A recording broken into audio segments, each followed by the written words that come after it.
도시 성지배우니 양해해 주시기 바랍니다. これは当チャンネルの運営者小松交通が韓国の通勤路線首都圏電鉄1号線に乗りソウルに到着する映像である。一見すると何の変哲もない移動の映像に見えるが、実はこの人物丸4日間も費やし東京からソウルへ移動してきたのである。飛行機であれば2時間で着いてしまう距離、なぜそれほどまでに時間を費やしてしまったのだろうか。それもそのはず、彼は移動手段を在来線、船、そして路線バスのみに絞り、日本の首都東京から隣国の首都ソウルへと移動してきたのである。隣国とはいえ、そんなに時間がかかるものなのだろうか。本当はどっかで道草を食ってたんじゃないのか。極東で繰り広げられる壮大な彼の旅路をご覧ください。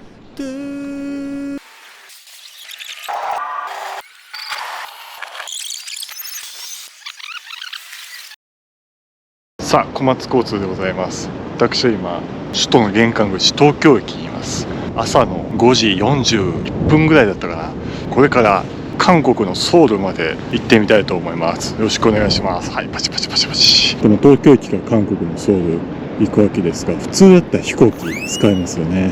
ただ私、この旅がなんと人生初の海外旅行なんですよ。この私のね、人生初の海外旅行がなんか2時間の飛行機で着いてしまうってなると、なんか正直九州行ったのとそんなに気分としては変わらない感じがしまして、ここから韓国のソウルまで鉄道と船だけで行ってみようと思います。史上初の海外旅行なのでめちゃめちゃ楽しみでありますが、よろしくお願いします。さあ、朝5時の丸の内駅舎入っていきましょう。早朝ということで全然人がいません。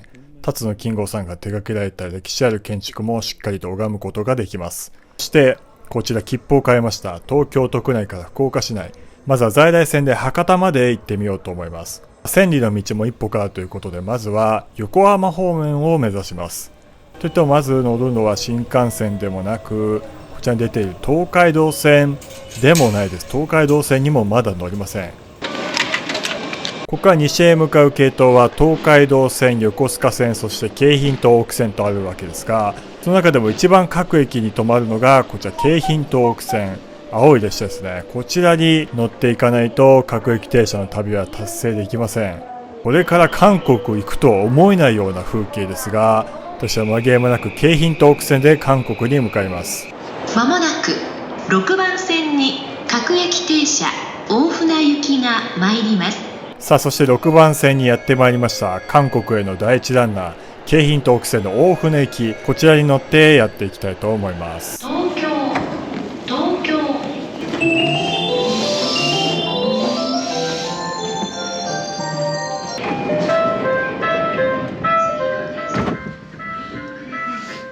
最近発車メロディーが変わって少し物議を醸している東京駅を朝5時57分に発車しました。ついに私人生初の海外旅行が幕を開けたわけですけれども、完全に京浜東北線の風景なんで全くもって特別感はありません。この電車は京浜東北線各駅停車大船行きです。次は有楽町、お出口は右側です。さあ、東京駅を出発したのもつかの間、ほどなく1分ほどで次の駅有楽町駅に到着。ちなみにここは私の個人的な職場の最寄り駅です。さあ、東京駅有楽町駅としてまさしく各駅停車で進んでいるわけですが、ソウルまであと何駅かかるのか数えてみました。東京から博多とプサンからソウルまでの鉄道の区間のみ駅の数を調べてみましたが、あと404駅かかるそうです。果て次第闇の向こうに。ただこれから通る全ての駅を映像で収めるのはさすがに難しいので、ソウルまであと何駅かかるのかというのを画面右上に表示して、この旅の果てしなさを表現していければと思っております。そして有楽町の次、新橋駅に6時1分到着。これは日本初の鉄道が開業した地ということで、鉄道にとってもかなり重要な場所となっています。そして新橋の次の駅、浜松町駅を発車。ここは東京モノレールと乗り換えられる駅です。海外行くなら大体の人はここで乗り換える必要がありますが、私は京浜東北線で向かっているのでその必要はありません。さあ浜松町田町高輪ゲートウェイと来て、今度は品川駅ですと思ったら、おおすごいとんでもないことになってますね。とにかく再開発やら京急線の高架化とかもありますので、いろんな工事が目白押しとなっております。中央新幹線が時期にここを発着するわけですから、いろいろと暑い地域となっているわけです。さ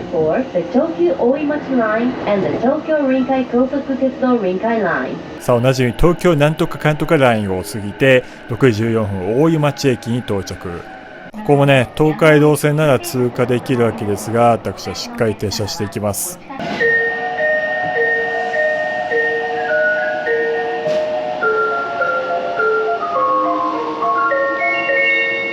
1番線ドアが閉まります。ご注意ください。さあ蒲田を出ると右手に線路が分岐して、ここ車両基地があるんですよね。京浜東北線車両がいろいろ止まってますが、今なんかすげえちっちゃいのが出ましたが、これはトレーニングのミニ電車というのがね、すごい可愛らしいですね。そして東京都はこの辺で終わり、ここからでかい川多摩川を渡っていきます。さあ東海道線と並走しながら川崎を抜けて横浜市に入っています。もう日の出の時間ということで、住宅地上の方ちょっと明るいですね。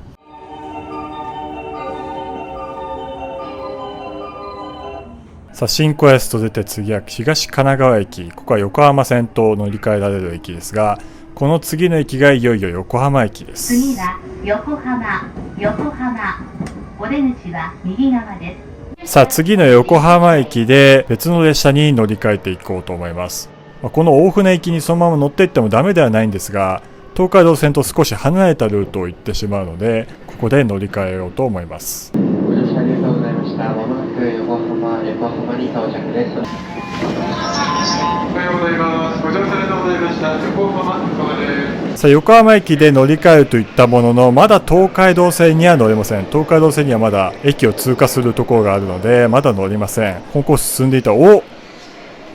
すごい、サンライズ出雲の列車の時間がやってくるではありませんか。サンライズ乗りてー。いや、サンライズ乗ってたらもうこの企画破綻してしまいますから乗りません。断腸の思いでこちら9番線のホームやってまいりました。そうです、横須賀線の久里浜行きに乗り換えていきます。この横須賀線しか止まらない保土ヶ谷東戸塚を通るためにこちらに乗り換えていきます。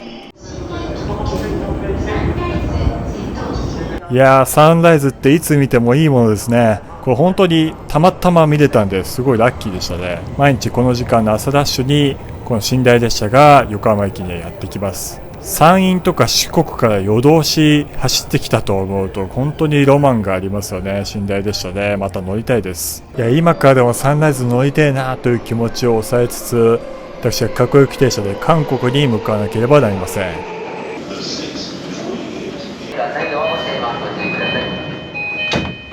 さあ10分ほどの乗り換え時間を挟みまして横浜駅発車していきました。これは相鉄線ですね。相鉄線の各駅停車とちょっとだけ並走します。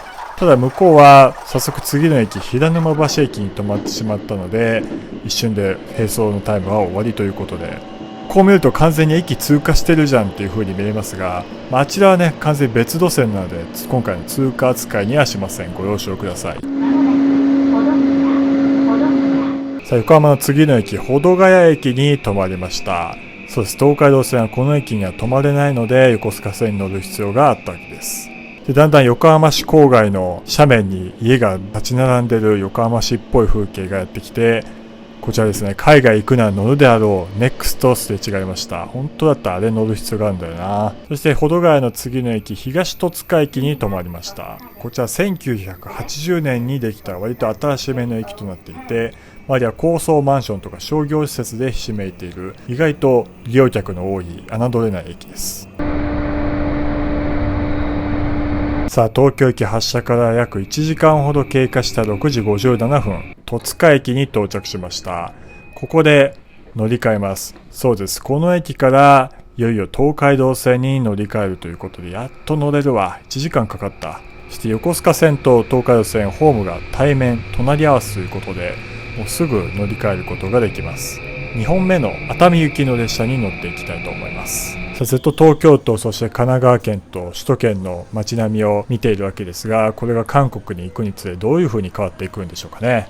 さあこの日は平日の朝ダッシュということで15両編成の列車が右へ左へひっきりなしにやってきて、そして私の乗る列車もやってまいりました。こちら第3ランナー東海道線熱海行き、やっと名実ともに東海道線に乗ることができます。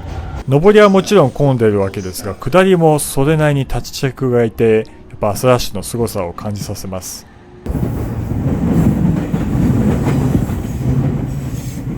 さあ、大船の名物大きいカーブを抜けて戸塚の次の駅大船駅に停まりました。そしてこの駅でめちゃめちゃ乗ってきました。ここで乗るんだということで、ただまだ混雑度で言えば上り列車の方が圧倒的に高いですが、今車のどこまで混むのでしょうか。そして向かい側上りの東海道線の列車がまたやってきて、その向こう側には線路がありますが、特急湘南6号東京行きですね。かつては湘南ライナー、要するに通勤特急です。じゃあ貨物線を走る藤沢から品川までノンストップの特急という、あれ乗って東京まで通勤できたらめちゃめちゃ楽ですね。さあ、大船観音に見守られながら旅の安全を祈りつつ、列車はどんどん西へ湘南地域に入っていきます。藤沢も過ぎて小田急江ノ島線の線路とも交差しました。と思ったら、また特急湘南東京行きがさっきすれ違ったばっかだよなと思って時刻表を見たらこんな感じです。もう特急が12分間隔でやってくる恐ろしい東海道線です。そして貨物線なので貨物列車もやってきます。貨物線もかなり運行頻度が凄まじいです。さあ、向こう側青い列車が見えたということは、もうすぐ茅ヶ崎駅、神奈川県の中央の茅ヶ崎駅やってまいりました。この駅もめちゃめちゃ人多いですが、ここはサザンオールスターズ桑田佳祐さんの出身地ということで、発車メロディーはこちら。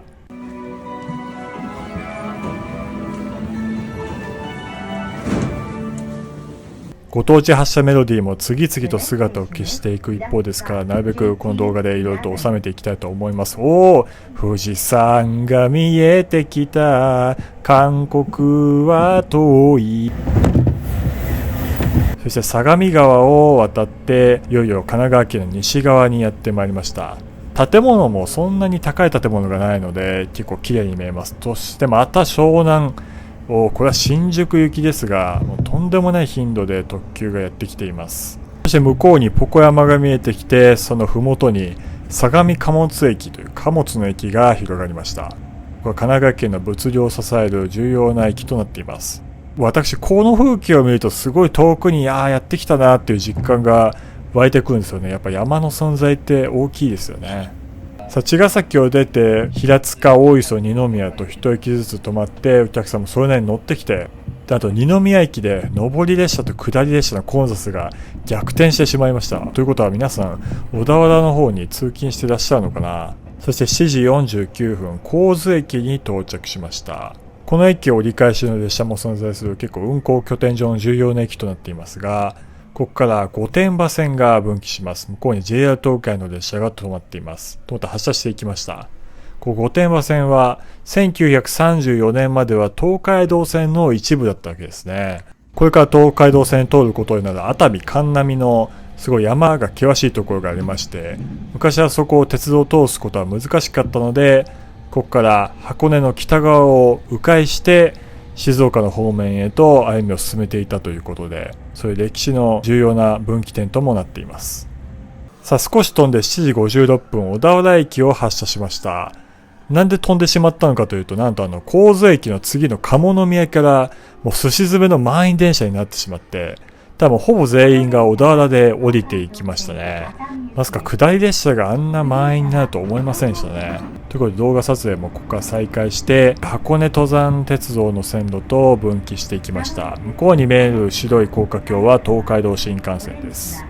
The next station is Nebukawa JT18.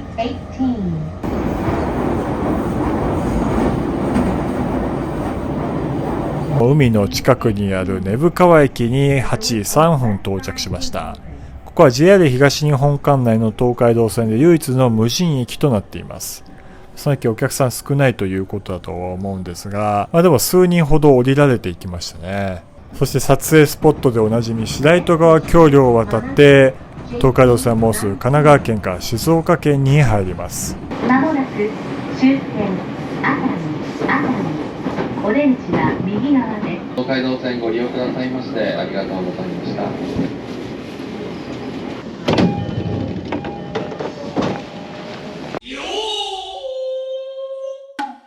さあ東京から2時間半かかって在来線で熱海に到着しました。新幹線だったらもう大阪着いてるわということで、ここから JR 東海の列車に乗り換えていきます。東海道線沼津駅、こちらが第4ランナー、315系の最新の列車ですね。211系が確か今年の2月に引退してしまったので、この列車がその後を引き継いでいきます。新車の匂いがすごい。This is the local train bound for Numazu.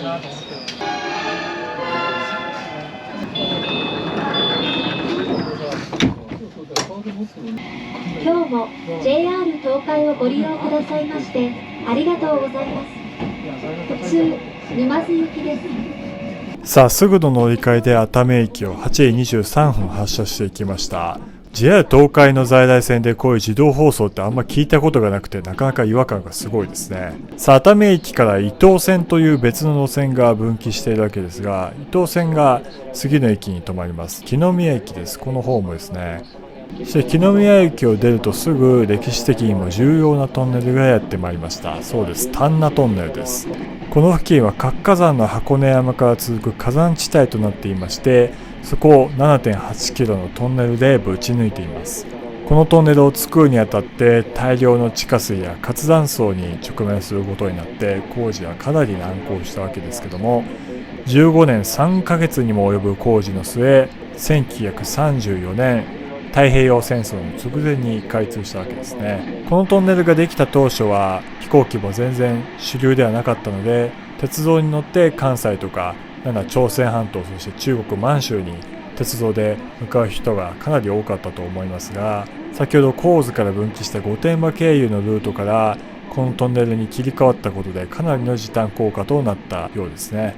そういう歴史もかみしめつつ丹那トンネルを抜けて次の駅に止まりました。こちら関南駅ですね。8時30分関南駅に到着です。先ほどの熱海駅在来線は JR 東日本の管轄でしたが、ここから正真正銘 JR 東海の管轄となっています。そして関南に出てはまだ富士山健在ですね。だんだんその姿が大きくなっていくことでしょう。お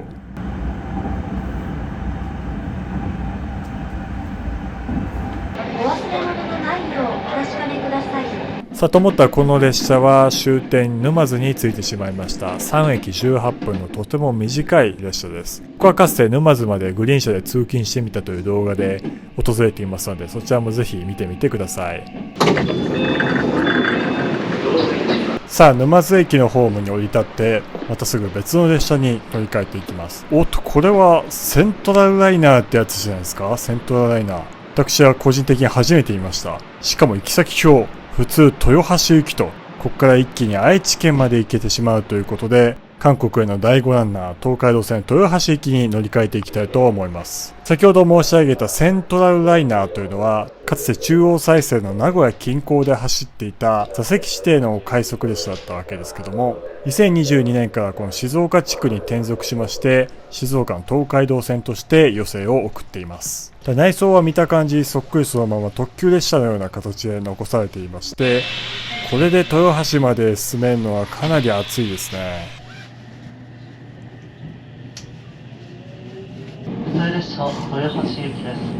片浜、奈良、東小野浦の順に停車します。Stopping at all station。ということでここで一発腹ごしらえといきましょう。ダーン、横浜チャーハン。こちらなんと戸塚駅の乗り換えの間に崎陽軒がありまして、そこで買ってしまいました。ただ東海道線意外と混んでいたので、ここでようやくこのチャーハンにありつけるということになったわけです。こちらですね、横浜あるあるなんですよね。蓋にエビがひっついちゃったっていう。多分これもしっかり戻してこちらいただいていきましょう。このチャーハンがね、なんでこんなに美味しいのっていうぐらい美味しくて、ちゃんと崎陽軒のシューマイと、あとは南蛮漬けの唐揚げだったかな、それもすごいしっかり味がアクセントが効いていて非常に美味しいです。さあ東京駅出発して3時間経ちまして、8時55分東田子の浦駅に停まりました。富士山が見える実にいい駅ですね。そしてこの辺は富士の製紙工場という紙を作る工場がたくさんあるわけですが、その工場の手前にコンテナがたくさん並んでいますね。そして9時3分富士駅に停まりました。ここは貨物の駅が併設されている駅です。そしてここは富士川を渡っています。新幹線だったら一瞬で渡ってしまう河川も在来線なのでゆっくりと進んでいきます。この川を境に確か電気の周波数がなんだか変わるところでしたよね。重要な西と東の分岐点。そして9時16分由比駅に到着。ただ何ともない駅に見えますが、向こうに東海道53次という由比宿があって、その次の興津宿までの間に幸田峠というのがあります。そうです。ここから幸田峠を越えていく必要があります。といってもこの線路自体は別に山を登るわけではなく、この向こうに見える東海道の方は山を登っていくということで、ここからだんだん平地がなくなっていくわけですね。山がかなり海側にせり出しているので、昔の東海道は山を越える必要がありますが、後からできた東海道、国道1号、そして東名高速は海岸沿いを進んでいきます。峠越えという雰囲気は全くないです。なんでもかんでもみんなタイガーステップするよ。リングの中からちょげっとさあ山悟が登場。清水駅はもうすでに静岡市の中に入っているわけですが、こちらは正真正銘県庁所在地9時38分静岡駅に到着しました。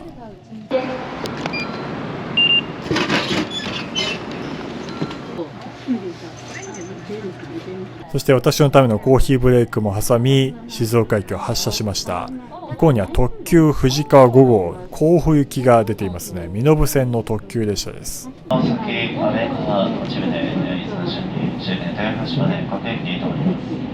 さあ静岡県には重要な川がたくさんありますが、一つ一つ在来線で渡っていきます。ここは安倍川を渡って9時47分用宗駅に到着。なんか将軍の名前みたいですね。で向こう側に新幹線が走っていますが、この新幹線で東京を出たらもうすでに広島ぐらいには着いている頃ですが、未だに静岡です。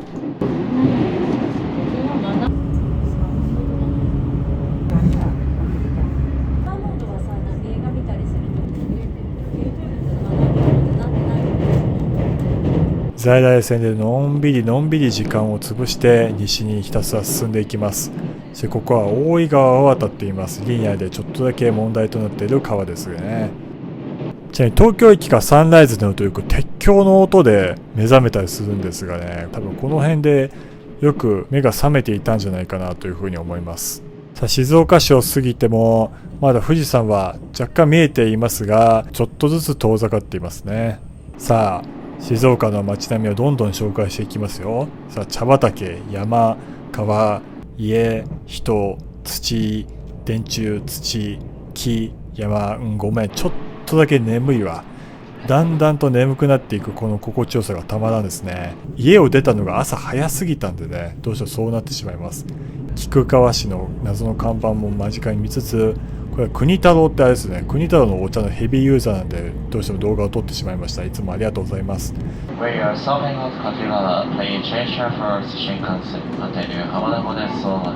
そして10時26分新幹線も止まる掛川駅に到着しました。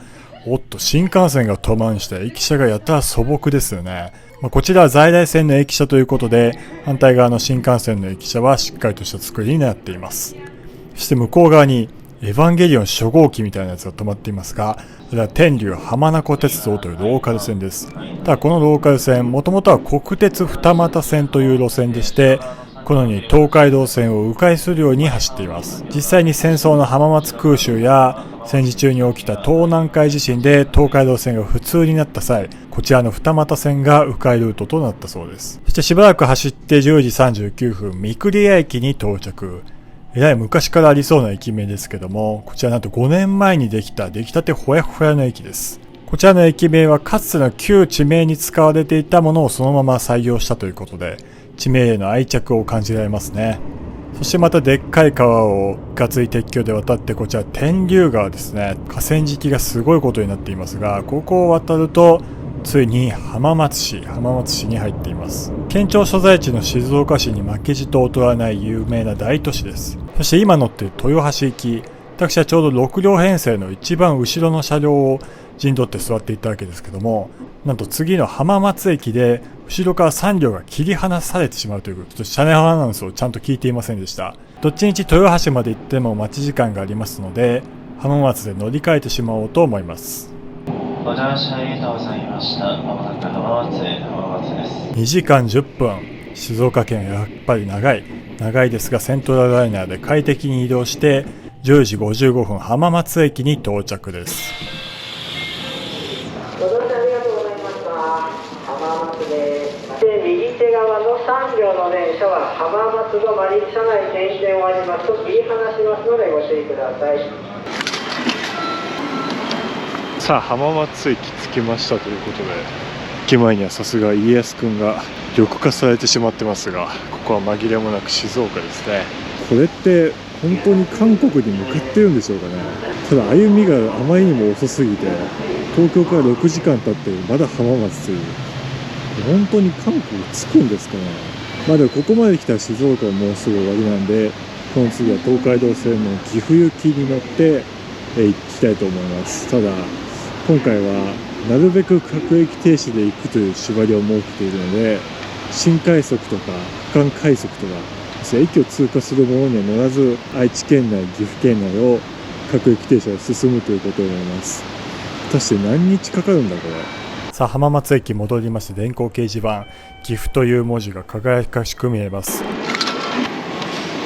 たして岐阜まで各駅停車で何分かかるんでしょうね。蒲郡、岡崎、刈谷とどんどん突き放されて、名古屋、金山ともう先が思いやられるので途中で見るのをやめちゃいました。ということでこちら第6ランナーの東海道線岐阜行きに乗っていきます。ちなみにこの列車2025年3月のダイヤ改正をもって豊橋で系統分離されたらしいです。ということで浜松から岐阜に行く列車はもうないということで、あっという間に懐かしの光景となってしまいましたが、こちら乗っていきましょう。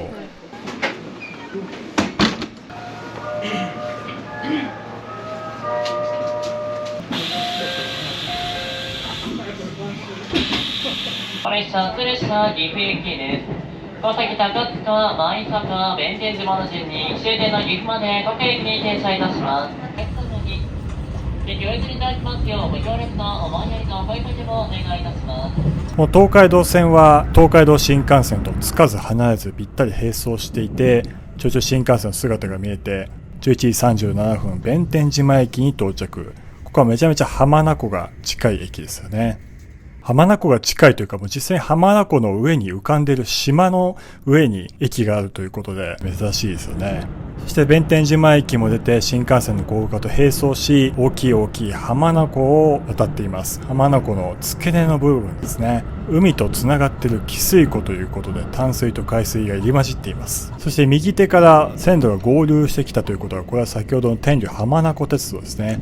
11時49分新所原駅に到着。天竜浜名湖線はちょっと離れたところに駅舎があって、こちらが東海道線のホーム。あと向こうに浜名湖線の列車ですね。あれは留置線に止まっている湘南色です。そしてこのホームを過ぎたところで静岡県から愛知県に突入します。普通の街中のところで重要な県境があるんですね。いよいよ中京エリアに入ってまいりました。さあ浜松豊橋はそんなに遠くないです。12時ちょうど豊橋駅に到着しました。じゃあ東京出発からちょうど6時間が経過しました。そしてこちらが5分停車している間に快速の大垣行きが先に発車していきました。あっちはすぐ発車できていいよな。こっちもなんかの間違いで特別快速にならねえかな。ご利用の列車は普通列車の岐阜行きです。終点岐阜まで各駅に停まります。ちょうど名鉄の列車とすれ違いましたが、こちら JR の飯田線と名鉄線が線路を共用している区間という2つの会社がこうやって線路を共用しているというのは結構珍しいですね。そして優等列車にあんま焼き餅を焼いてもしょうがないので、今後は確定しか止まらない駅をメインにお届けしていこうと思います。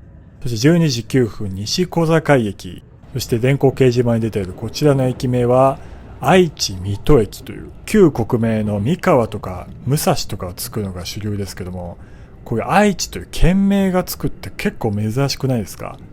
それもそのはずで、この周り三河を冠する駅名が結構多くて紛らわしいという、あと下の駅名も水戸という茨城県にあるのと同じ地名になってしまうので、愛知という県名をつけたということらしいです。さあそして蒲郡も抜けて12時31分高田駅に到着。こちらの駅なんと1978年に出雲大社に向かう団体客のため、寝台特急の出雲が特例で停車するというイベントが発生したそうで、こんなちっちゃい駅に寝台特急がという伝説みたいな話ですけどもね。そして向こうに見えるのは町役場、幸田町役場。町は幸田という名前ですが、駅名は幸田です。愛知に入ってからというものは畑や住宅が繰り返すのどかな風景となっていますが、この先重要な駅に停まります。12時39分、岡崎駅に到着。列車の待ち合わせを行います。発車まで5分ほどお待ちください。またしても新快速に道を譲るということになります。こういう絶妙な5分停車は本当に各駅停車の宿命ということで、この度に切っても切り離せない存在です。さあ、岡崎を出てまたしばらく進んで街中に入ってきたと思ったら、今度は12時54分、三河安城駅に到着しました。ここは1988年に開業した西岸駅で、新幹線と在来線の駅が同時に作られたわけです。新幹線の乗り換え駅であるにもかかわらず、各駅停車しか停車しないという、これまた珍しいですよね。ただちょっと行けば名古屋駅があるので、多くの人はそっちを使うから、在来線とそんな接続を重視してもしょうがないということなんでしょうかね。そしてこの時点で東京駅から7時間経過しています。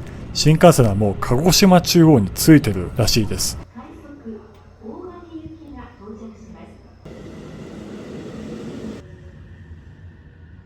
刈谷でも快速の待ち合わせを行いまして、13時21分、南大高駅に到着。何の変哲もない駅ですが、ここから名古屋市内に入ります。日本3番目の大都市名古屋にもうすぐ近づいています。私は勝手に名古屋っぽいなって感じる風景なんですけども、こういう工場のでかいロゴの看板、こういうのが立ち並ぶのを見ると、名古屋に来たなーっていうのを実感します。このマンションの後ろにも、豊臣。空調製品メーカーらしいです。また日本車両という新幹線とか在来線の鉄道の車両も作っている有名なメーカーです。そして東海道線は貨物の大動脈でもあります。貨物列車とひっきりなしにすれ違って3倍速でお届けしますが、もう性能運輸のオンパレード。そして13時31分、熱田駅に到着しました。正月三が日には熱田神宮への初詣需要に応えるため快速が臨時停車するそうです。そして13時34分、中央線、地下鉄線、名鉄線との乗り換えられる金山駅に到着。2021年にホームドアが設置されたそうです。京浜東北線の横浜駅以来のホームドアですね。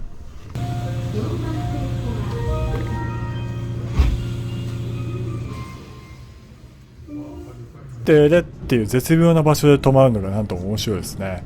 そして金山駅も出て名鉄線とちょうど並走しています。次がいよいよ名古屋駅です。またあちらは中央再線ですね。315系の8両編成。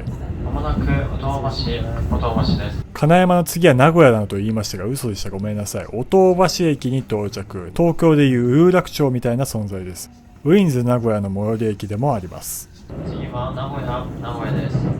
東京駅出発から実に7時間と43分、名古屋駅にようやく到着しました。各駅停車はやっぱ時間かかりますね。向かい側には特急白鷺が止まっています。この駅でまた10分止まります。10分って結構長いですよ。そもそもず新快速と特急を先に行かせるための10分停車です。さあ、いよいよこちらの出発の出番ということで奥にホーム見えますが、居酒屋になっていますね。奥のホーム丸々潰して居酒屋にしてしまっているのだそうです。ホームを出るとすごい物々しい感じですが、この真下にリニア中央新幹線ができるということで、これができた品川まで40分で行けるらしいです。そして名古屋の次の駅、琵琶島駅に到着。なかなか面白い駅名ですけども、名古屋の一駅隣なんですが、よく見てください。清須市という、要するに名古屋市じゃないんですよね。もう名古屋市出ちゃったんだ。そして名古屋出発して清洲城見えました。新幹線からだと清洲城ってあんまり見れた試しがないですが、在来線は近いのではっきりと見えています。この名古屋近郊にも貨物船専用の線路を作る計画があったらしいんですけども、いろいろ国鉄の財政悪化とかいろいろあって工事は白紙になってしまっています。そして14時1分、稲沢駅に到着。向こうにレッドベアとか、あと EF64 とかたくさん止まっていますね。じゃあ JR 貨物の運行の拠点ともなっているかなり重要な駅です。快速や新快速はあっけなく通過してしまうので、こうやって機関車をじっくり拝めるのは各駅停車の特権とも言えましょう。そして14時10分、木曽川駅を発車して、今はこういう風になんてことない普通の駅舎なわけですけども、2008年まで使われてた駅舎はこれです。めちゃめちゃ味ありません？いや、これが名古屋の近郊にあったなんて、ちょっと一度ぐらい降りてみたかったな。そしてここから木曽三川タイム。まず一つ目、木曽川を渡ります。木曽三川の一角を担う木曽川を渡り、ここから岐阜県に県をまたぎます。いよいよ岐阜県です。この列車、浜松から2時間45分乗り続けて、クロスシートなんで全然快適なわけですけども、周りのお客さんも完全に入れ替わってしまっているので、遠くに来たなというのを感じます。本日も JR 東海をご利用いただきましてありがとうございました。まもなく終点岐阜に到着です。車内お手荷物お忘れ物ございませんようご注意ください。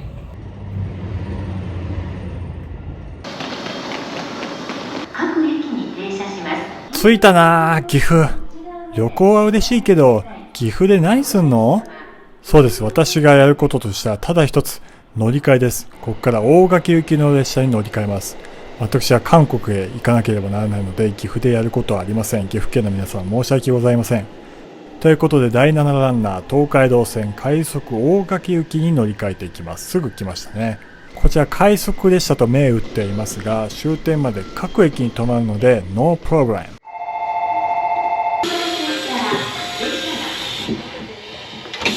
そしてこの列車、後々時刻表を調べてみたんですけども、小松交通が乗った列車の1時間後に豊橋を出発しているという、豊橋から岐阜まで1時間も所要時間の差がついてしまうという、この旅がいかに時間がかかっているかということがわかります。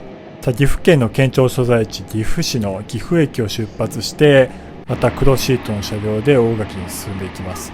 大垣までは途中2駅しか止まらず、所要時間も13分という、めちゃめちゃ近いんですよね。そして木曽三川の2番目、長良川を渡ります。長良川鉄道で有名な川です。鵜飼とかよく行われています。そして木曽三川の最後の一角、揖斐川です。この揖斐川を渡り終えると木曽三川はいよいよ終わりということで大垣に突入します。そして揖斐川を渡って景色を眺めていると向こう側に線路が近づいています。これは垂水鉄道の駅がありまして、東大垣駅という。東大垣駅はちょっとこういう風に離れているんですが、だんだんと近づいてきて、この垂水鉄道線と一緒に大垣駅に入っていきます。この列車、大垣駅到着前、列車が左右へと揺れます。さあ、垂水鉄道線乗り場と書いてあるホームを見ながら、14時32分、大垣駅に到着しました。お疲れ様でした。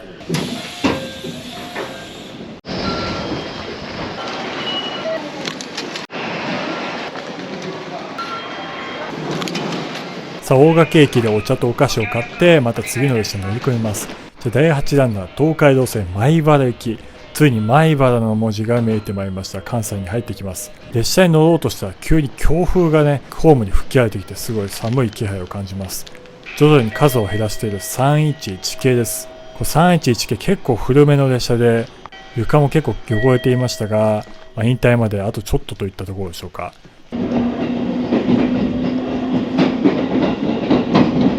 さあ、大垣駅を発車して、ここから JB 交通の要衝となる重要なところを通っていきます。まず一つ目は、じゃあ美濃赤坂線という、要するに東海道線の支線です。2駅で終点のちっちゃい支線ですが、ここから分岐していきます。そして次に分岐する線路がなかなか興味深いです。東海道線の上り線と下り線が間を分かれて、その間にできた敷地から、こちら新垂井線という、要するに東海道線下りの別線が分岐していくということで、東海道線はこの先下り線に限ってですが二手に分かれてしまいます。この先通る東海道線の垂井から関ヶ原という区間は 20% ミルから 25% ミルの急勾配が連続する急坂の区間となっていまして、今の列車でしたら全然登るのに問題はないんですけども、昔の機関車ですと増結する必要があったということでかなり難所となっていました。戦争に入りまして、そんなことをやっていた軍事輸送をとても賄えないということで、勾配を 10% ミルに抑えた新垂井線というものを建設することになりまして、一直線で行くと急坂になるところを山のふもとを悪く迂回することによって 10% ミルに勾配を抑えた新垂井線というのが建設されたそうです。ここから新垂井線の姿を見ることはできませんが、向こうの山のふもとを単線で走っているわけですね。今でも特急白鷺やサンライズ瀬戸出雲はあちらの線路を使っています。そして14時48分、垂井駅に到着しました。この先が東海道線でも屈指の急勾配の区間です。おっと、なんか雲行きがだいぶ怪しくなってきたなと思った地面にご注目。だんだん白くなっていくのがお分かりでしょうか。さっきまで全くそんなことはなかったんですが、徐々に雪が降ってきています。ということはこれ雪雲ですね。と思ったら向こう側の新樽井線が戻ってきました。こうしてみるとそんなに距離はないのであまり難所という感じはしないんですけども、昔の列車にとってはかなりの急勾配でその苦労も伺い知れます。そして14時54分、関ヶ原駅に到着。言わずと知れた関ヶ原の戦いの場所ですね。歴史をアピールせずにはいられないですね。そして東京駅から9時間が経過したところで15時1分、柏原駅に到着。いよいよここから滋賀県に突入。ついに関西にやってきてしまいました。この先は下り勾配を突き進むということで、山を降りていっているなという感じですが、雪は相変わらず多いですね。この辺、北は伊吹山地、南鈴鹿山脈と養老山地が挟まれるという谷の地形となっているということで、そのために雪雲が集中しやすく大雪になりやすいんですよね。ここに東海道新幹線も見えます。東海道新幹線にとっても難所の区間です。北陸新幹線とか最近の新幹線で言ったら雪も減っちゃうですけど、東海道新幹線はかなり昔にできた新幹線なので結構難儀しているそうです。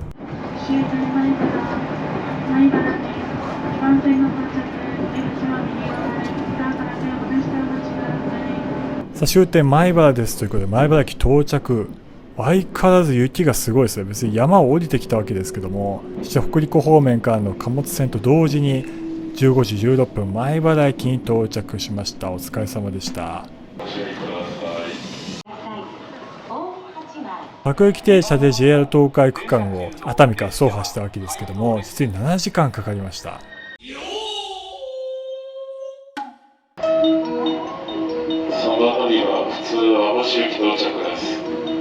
さあ次の列車はこの普通姫路方面網走行きという列車に乗り換えていきます。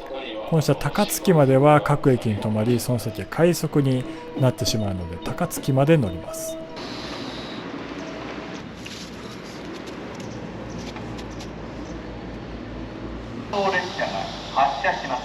JR 西日本の車両ですから、広告とか車内も完全にウエスターとかね、西日本の世界観に染まっています。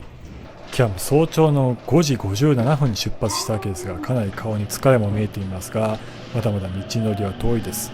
15時29分米原駅を発車して JR 西日本の旅が始まります。よろしくお願いします。米原駅を出てすぐ左側車窓を見ると新幹線の試作車が止まっています。JR 東海と東日本、そして西日本の車両が一度に返しているのが結構豪華ですね。今日も JR 西日本をご利用くださいましてありがとうございます。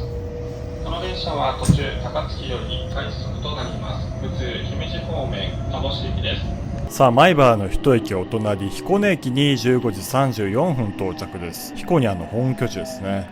ここは地元の私鉄近江鉄道線と乗り換えられる駅となっています。いやにしても関ヶ原からずっと雪が残ったまんまになってますけど、この雪どの辺でなくなるんでしょうかね。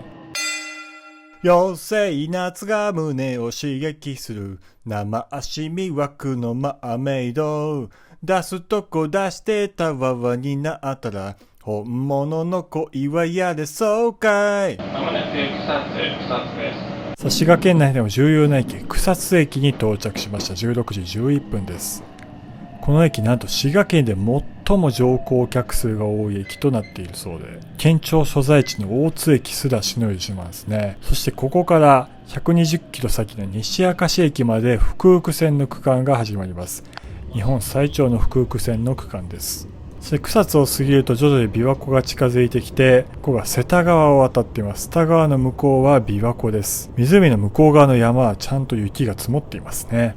さあそして滋賀県の正真正銘県庁所在地の駅大津駅に16時26分到着しました。県庁所在地の駅ですが乗降客数は滋賀県第6位。行政の中心地があるからといって商業施設がたくさんあるわけでもないというのが理由なんでしょうか。次は山下です。さあ京都へのアクセス、大阪山トンネルを抜けると湖西線と合流します。北陸方面へのアクセス路線ですね。そしてこの合流したあたりで滋賀県からいよいよ京都府に入ります。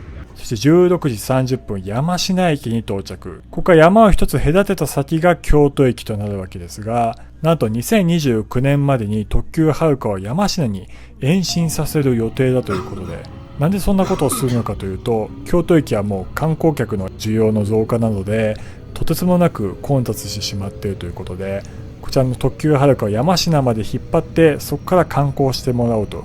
それによって京都駅の混雑も緩和させようという狙いがあるのそうです。実際この山科からも地下鉄が発着しているので、東山地域への観光地に行く方はこちらの山科ルートもお勧めされているということです。さあ、鴨川も見えたところで京都市内の街中に入って16時36分、京都駅に到着。ついに京都にやってきてしまいました。久々の大都市。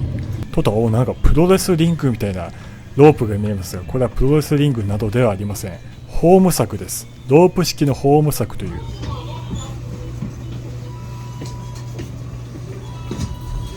JR 西日本の鉄道ってどうしても特急とか普通列車でも3ドアと4ドアとドアの数が異なっているので、そういうのにも細かく対応できるこのロープ式ホーム柵を設置するというのが結構主流になっているということで、関西ではおなじみの光景ということです。そして左手には関東で絶滅寸前205系も奈良線でビンビンで活躍しています。さあ、京都駅を発車しても引き続き各駅停車で進んでいます。向こうには京都鉄道博物館という機関車が止まっていましたね。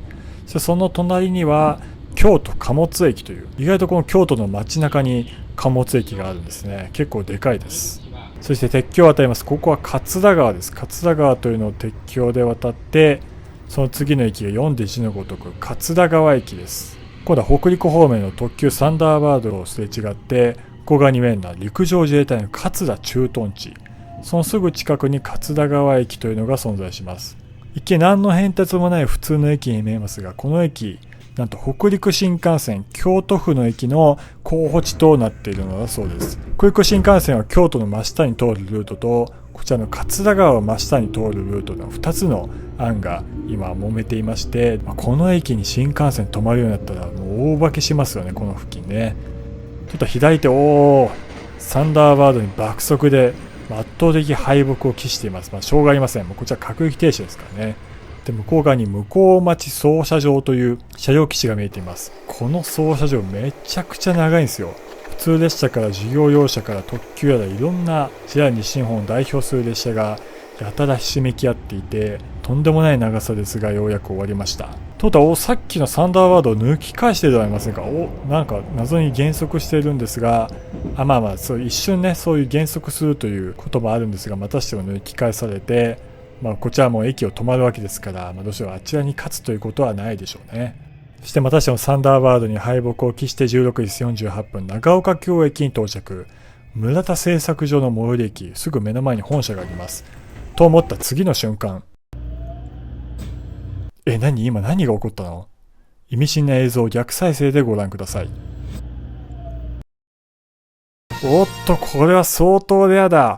これは JR 西日本の気動車ドクターウエストという、在来線のドクターイエローみたいなやつで、JR 西日本の在来線の軌道や信号通信設備を検査する車両です。ただ西日本だけじゃなく JR 四国九州、それから北陸中国四国九州の第三セクター路線も検測しているという、要するに担当範囲がめちゃめちゃ広いので、一瞬でも拝められたのは本当にマジで激レアさんです。いやー、幸先いいな。列車遅れますことをお詫びいたします。長崎駅抜き踏切設備故障との情報が入っておりますため、速度を落として運転をいたします。少々列車遅れますことをお詫びいたします。先ほどサンダーバードと抜きつ抜かれつしてたのはこれだったのかな。なるほど、ドクターウエストもその踏切を検査するために走ってたのかな。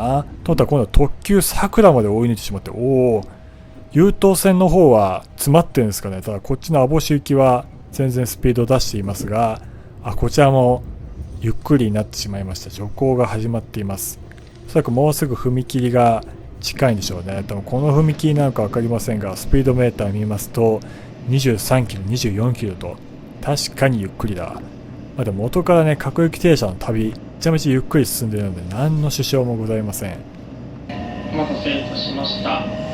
まもなく山崎です。いつでも探しているようでおなじみの16時52分山崎正義駅に到着です。ここは京都府と大阪府の府境がある駅ということで、ここはいよいよ大阪府に入ります。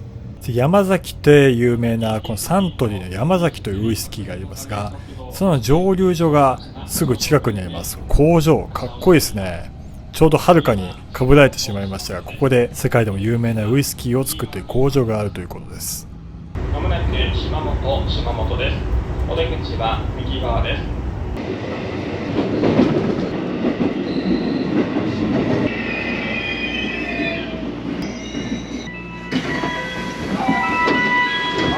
さあ快速に成り上がった網干行きを見送って、今度はまた普通列車に乗り換えていきます。これ今止まっているやつの次の列車17時8分西明石行きに乗り換えていきます。ちなみに私鉄道の中でもホームドアが結構好きなわけですけども、この高槻駅ってホームドアの見本市なんですよ。先ほど京都駅で見た昇降式のロープ柵があって、その手前には先ほど降りたホームドア、こちら3ドア対応のホームドアで、こっちはなんと4ドア対応のホームドアという、こんな3種類も別々のホームドアがある駅って相当珍しいですよ。さあということで10本目の列車 JR 京都線の西明石行きがやってまいりました。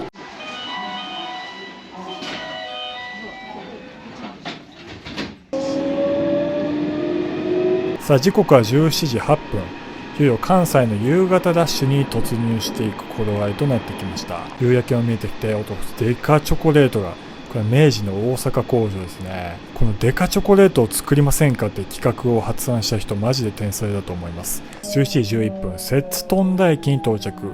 摂津というのはこの辺の大阪府北部の昔の国名から取っている駅で、富田略富田っていうのがまた独特な読み方ですよね。17時13分 JR 総持寺駅を発車。じゃあ2018年にできた結構新しめの駅です。総持寺って確か鶴見にもありましたね。17時16分茨城駅を発車。この駅から一気に混み始めて、一気に夕方ラッシュの雰囲気を醸し出しています。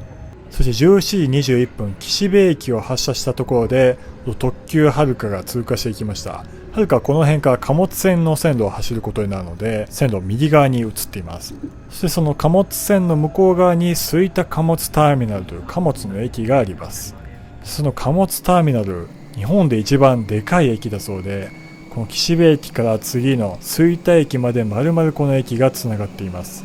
廃止された梅田貨物駅の機能はこちらの吹田だったり、あと百済という別の貨物ターミナル駅にも代替されているそうです。この倍速でこんだけ飛ばしてもずっと続いてますからね。ただ新川崎っぽくも見えてきました。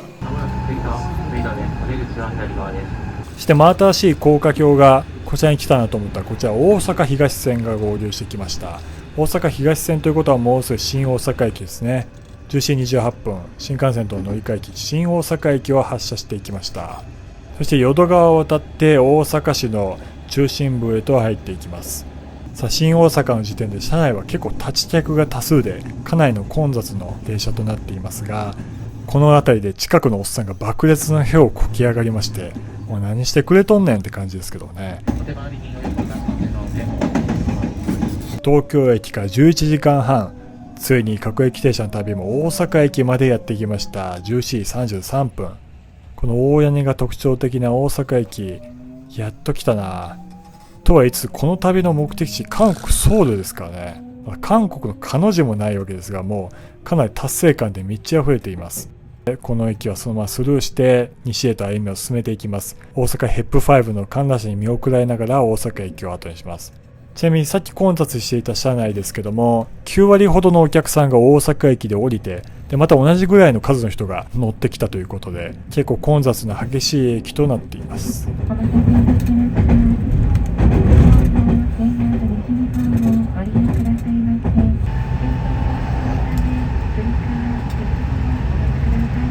そしてまた淀川を渡ります。同じ川を2回も渡ります。大阪駅に寄るためだけに淀川を渡って、でまた引き返すというなかなか特徴的なルートですね。大阪駅の次の駅、塚本駅に到着しました。この駅でなんと大阪駅からのお客さんの半数近くが降りられていきまして、一気に混雑が減りましたね。そしてこの神崎川を境に大阪府から兵庫県へ入ります。こうやって見てみると京都府と大阪府ってあっという間でしたね。17時45分、兵庫県最初の駅、尼崎駅に到着しました。この駅は JR 東西線、そして福知山線と分岐する結構重要な駅となっています。17時52分、甲子園口駅を発車して、ここ大阪から4駅ほどのあたりですが、もう車内はもうすでに座席が埋まる程度の混雑に落ち着いています。意外とこんな着くの早いんだな。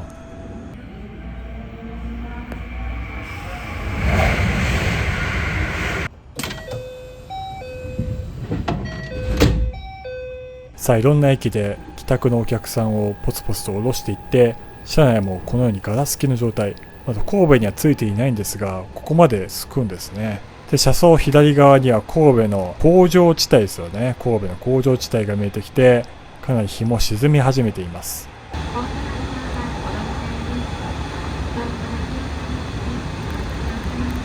そして18時17分、三宮駅に到着しました。三宮駅とは別で神戸駅というのもあるわけですが、この三宮駅が兵庫県内第1位の乗降客数を誇る駅です。一大ターミナル駅ですね。ここ側には阪急の百貨店も見えます。三宮駅を出てすぐ元町までの間はこういう風に商店街が締めき合って結構賑わった印象です。そして18時21分、神戸駅に到着。何の変哲もない駅ですが、この駅でなんと東海道本線か山陽本線に入るという。いやー、1日で東海道本線走破してしまったなと思いつつ、そういう特別な記念碑的なものはないんですが、よく見ると向こう側の線路のところにこれありました。この0キロポスト、東海道線山陽本線と書いてありますが、カメラがぼやけていて何も見えません。気分だけでも山陽本線に入ったということで、また一つ達成感を感じたこの頃ですね。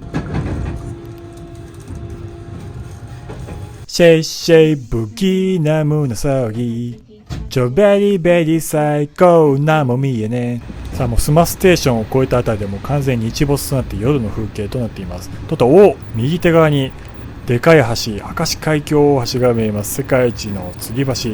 この明石海峡大橋のすぐ真下にも垂水駅というのがあって、そこから淡路島に向かうバスに乗り換えることができるそうです。ちなみに私、淡路島には未だに行ったことがありません。淡路島に行く前に韓国に行ってしまうということで、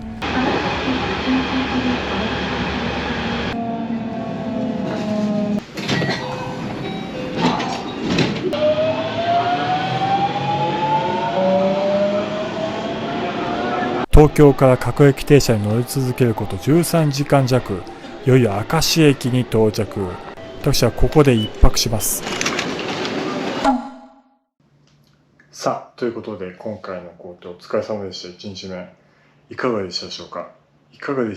と言いつつ、まだ明石なんですけど、そしてこの部屋は何だということで、実は旅館なんですよ。旅館なんですけど、素泊まりで1名で泊まれるプランがありまして、明石駅から徒歩15分ぐらいのところにひとまる花壇、ちょっと読み方間違ってたらごめんなさい、ひとまる花壇っていうのがあって、海鮮系の料理とかちゃんと食べれるすごい高級な旅館なんですけど、確か楽天トラベルで大人1名素泊まりで1泊で5000円ですよ。しかもこの別の映像でご紹介しますけど、建物自体は古いんですけども、部屋だけリノベーションされて、部屋も水回りも空気清浄機もあるし、すごいしっかりした綺麗なところで、いやこれすごいなとちょっとびっくりしましたね。これが素泊まりで5000円で、部屋にはお風呂はないんですけども、シャワーがあって、それとは別で大浴場もあるんで、ちゃんとお風呂に使いたいなら大浴場行きなさいってことなんですけど、本当に僕一人なんですよ。一人で泊まってて、こんなすごい部屋に泊まってしまったんですけども、そんなことはいろいろぐだぐだ言いつつ、ちょっと私は晩酌をさせていただきたいので、こちらで。いやー、乾杯。うまいですね。明石に泊まった理由はぶっちゃけ特にないんですけど、東京から今回博多まで在来線で行って、そこから対馬を経由して韓国に渡るそうです。これ韓国旅行なんですよ。韓国旅行なんですけど、1日目も全く韓国の彼女もない状態でございまして、さあこの明石焼きもいただいていきたいと思います。テイクアウト。松竹さんかな。松竹さんっていう、一般的には明石焼きとは言うんですけど、こちらでは卵焼きっていうことだそうです。名前が違うんですね。いただきます。うまい。ちゃんと容器と別でだしの袋、もうビニール袋にそのまま入ってるやつを、これに浸して食べるっていう、だしの味で楽しむたこ焼きみたいな。あとこの明石に泊まった理由、実はもう一つあって、この料亭旅館ひとまる花壇さんのすぐ近くに4号線ラインっていうのが通ってるんですよ。ちょうどこの辺りに東経135度、日本の標準時間を決める経度が通ってるところがあって、それの展望塔みたいな、灯台みたいなのがあるんですよね。時計がついている。でそこの本当にちょうど真下にこの旅館があって、今僕が住んでる日本とこれから行く韓国って時差がないんですよ。要するに国ごとに時刻の標準となる統計のラインを決めるんですよね。その時間帯のラインを。で、日本はその日本列島の真ん中に135度が通ってるからいいんですけど、韓国というか朝鮮半島がちょうどそのいいラインがなくて、かつて日本が朝鮮半島を支配した韓国併合っていうのがあった時に、その日本と同じ領土だからっていうことで統一をして同じ時間にしたんですけども、そこから戦後独立して大韓民国と北朝鮮っていうふうに分離独立した時に、日本の時刻と同じ統計のラインを未だに採用してるのはどうなんだっていうので、確か30分ずらすとかそういう検討がなされたそうで、実際北朝鮮で一時期だけ確か日本より30分時間をずらすっていうことをしたらしくて、30分ずれるって要するに今日本が20時19分だとすると、韓国北朝鮮は20時49分とか、30分足すって計算めんどくさいじゃないですか。30分ずらすってめんどくさいし、あとあんまりそういう例がないんで、結局は日本と同じ統計135度を取ってるっていうあれがあるんですけども、今回その日本と韓国の2つの国を旅するにあたって、そういう経緯があるモチーフの宿っていうのはいいんじゃないかなっていうので、別にここの宿がそういうモチーフでやってないですよ。僕が勝手に設定したんですけど、すごい運命的なものを感じてしまったんですよね。しかも楽天トラベルで5000円で泊まれるって、今時この高騰してるホテル業界で5000円はすごいですよ。しかもこんな清潔感のあるいいお部屋でね。今日はここでしっかり休んで、明日博多に行きたいと思います。明日も韓国には着きません。ご了承ください。はい、おやすみなさい。さあおはようございます。2月22日土曜日、時刻は朝6時55分。その楽天トラベルで素泊まりで1泊5500円。すごいホテルでしたね。本当ありがとうございました。今日はここから今日中には博多までしか行けないんですけど、今日というか明日の午前0時5分に博多を出る対馬行きの船に乗って行きたいと思います。ここがまさしく日本の時間の基準となっているところですよね。世界でいうとロンドンみたいな場所です。なんとかっこいい街じゃないでしょうか。明石市立天文科学館、ここが博物館が向こうにあるわけで、今回ちょっと行くことはできませんが、かっこいいな。灯台みたいですよね。でここの郵便局がまさしく、もうすごい名前が明石四五線郵便局って書いてます。おはようございます。日の出ずるこに日本の四五線が通る町明石、ここからまた旅を再開していきます。こういうマンホールにも四五線の灯台が書いてあったり、あとバスにもね、時計の柄があしらわれていて、かなり四五線フィーバーといったところ。明石駅は大阪神戸のベッドタウン的な存在の町で、JR 線の他に山陽電鉄という私鉄も乗り入れています。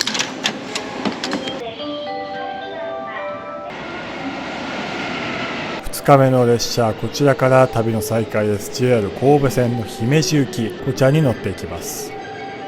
座席が絶妙なところが空いてなくて、窓側には座りたいので、こういう補助席を引っ張り出して、ここから旅のスタートとします。よろしくお願いします。7時17分、明石駅を出発しました。乗車ありがとうございます。この電車は普通姫路行きです。終点の姫路まで各駅に停まります。さあ、明石駅の次の駅、西明石駅に到着しました。ここは山陽新幹線が乗り入れている駅ですね。昨日高槻から乗った各駅停車まで西明石行きとなっていて、結構ここを折り返して発着する列車が多いです。そしてポツポツと駅に止まっていって7時28分魚住駅。ちなみに西明石駅で先ほどの福福線は終了しています。そして7時42分鳳殿駅に到着。何やらすごい縁起の良さそうな駅名ですが、名所案内石の鳳殿とあります。これがまさしくこの駅の由来となっていて、この大志子神社のご神体がこの石の鳳殿というもので、誰が何の目的でどのように作ったか不明ですが、とにかく神様として祀られているという八百万の神がひしめく日本っぽい場所ですよね。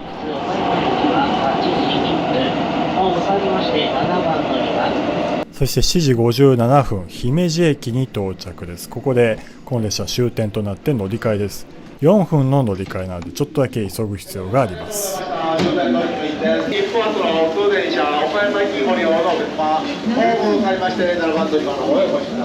そして姫路駅からやってまいりました。この親の顔より見たこの真っ黄色、山陽線の岡山行きに乗っていきます。姫路から岡山まで直通する運用は結構珍しいです。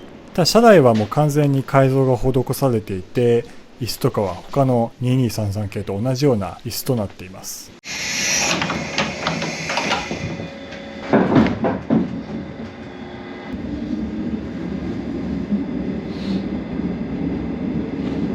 おはようございます。今日も JR 西日本をご利用くださいましてありがとうございます。山陽線の普通岡山行きです。普通の相振りの順に各駅に停まります。トイレは先頭の車の当てがりにございます。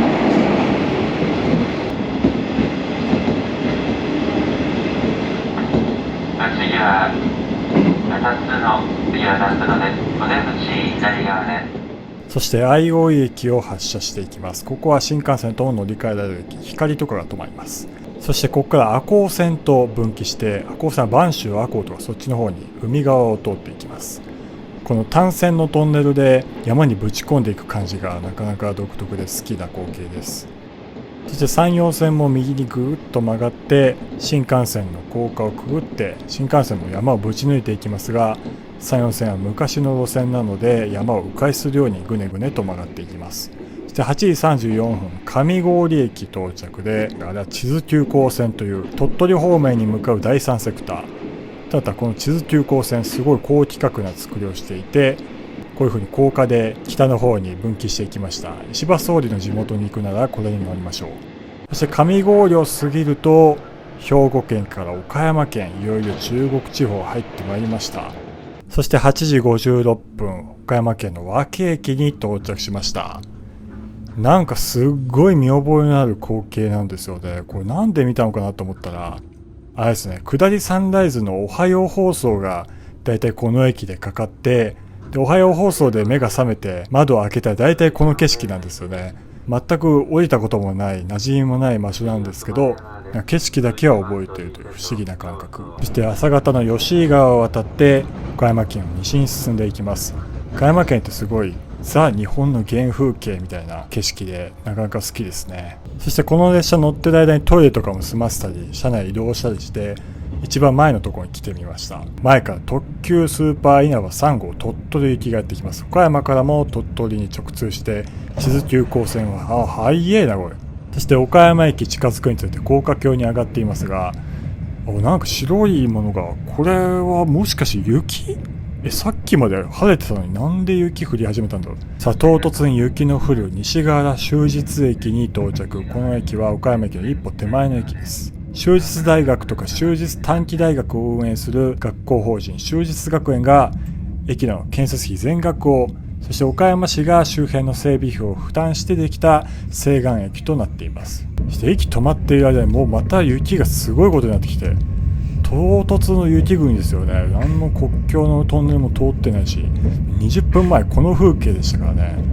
これがあっという間にこうなってしまうのかというとんでもないことになってきました。次は終点岡山、次は終点岡山です。新幹線をご利用のお客様はお近くの階段またはエスカレーター、エレベーターから一つ上の階にあります新幹線乗り換え口へお越しください。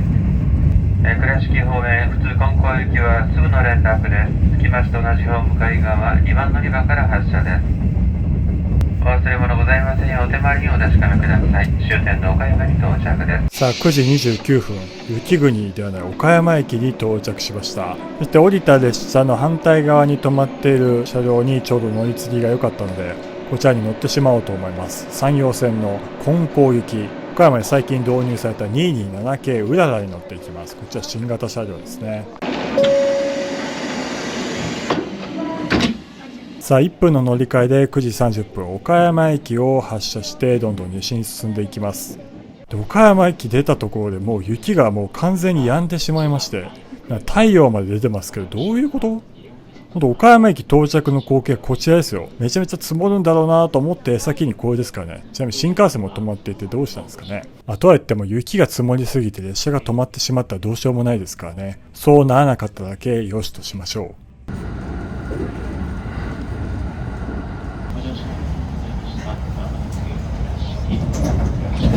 そして9時47分、倉敷駅に到着しました。駅の壁とかホームの下の方に、これ生子壁という昔ながらの家の柄があしらわれていて、倉敷のイメージにぴったりです。そしてこの倉敷からは重要な陰陽連絡線、伯備線が分岐していきます。特急やくもとかサンライズ出雲号がこの線路を使って米子とかそれから出雲市の方に進んでいきます。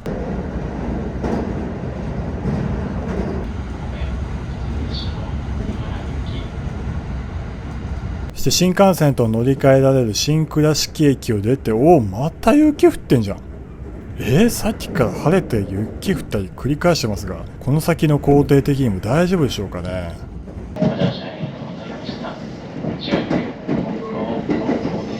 天気はちょっとだけ心配ですが、この列車の終点金光駅に到着です。岡山駅から7駅のところにある駅です。そしてこの駅で14分後の三原行きに乗り換えていきます。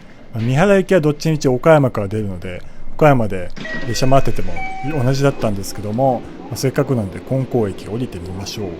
列車からホームに降り立った時は空が曇っていて、こういう粉雪が降っていたんですが、この改札を出て駅の外観撮っていると、この金光駅後ろまた太陽出てきた。まだ天気変わりすぎだろう。捏造してるみたいに見えるかもしれないですが、本当にこれ同じ日に撮ってますからね。そしてちなみにこの金光駅は岡山県浅口市というちょうど岡山と福山のちょうど途中のあたりですね。そして金光という珍しい駅名ですが、ここは金光教という宗教の本部があります。金光教の総本山といったところでしょうね。もう雪も降るぐらいってことで、もうとにかく寒すぎて、もうちょっと自販機でお汁粉を買いました。もう冬限定のあったかい飲み物です。とったら西日本の自販機なんですが、東日本のリンゴジュースも売ってました。そういう売り方もしてるんですね。そして次の列車山陽線三原行きに乗っていきます。こちらはまた真っ黄色の国鉄型の列車で10時17分金光駅を発車しました。ちなみにこの時点で赤しか3時間ほど経っています。そしてまたすごい晴天。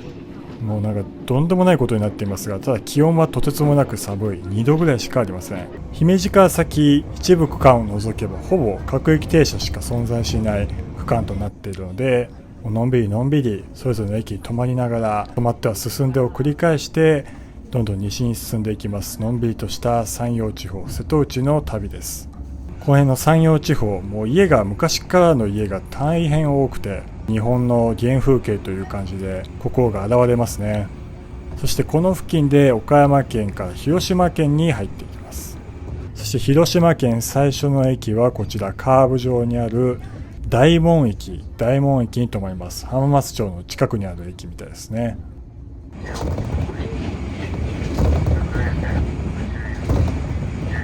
そしてまた新幹線とも合流して広島県東部のターミナル駅である福山駅に到着。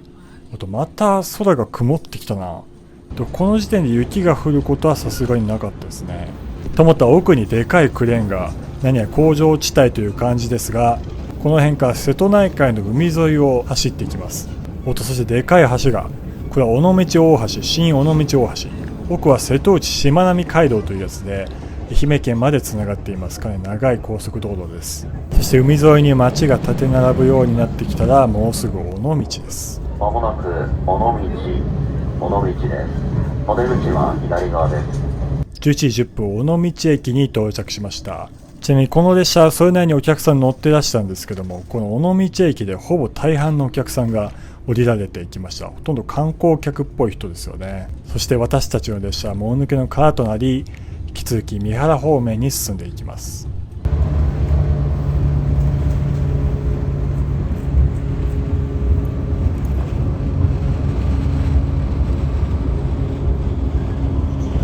まもなく糸垣です。お出口は右側です。さあ、明石駅を出発して4時間、11時18分、糸崎駅に到着しました。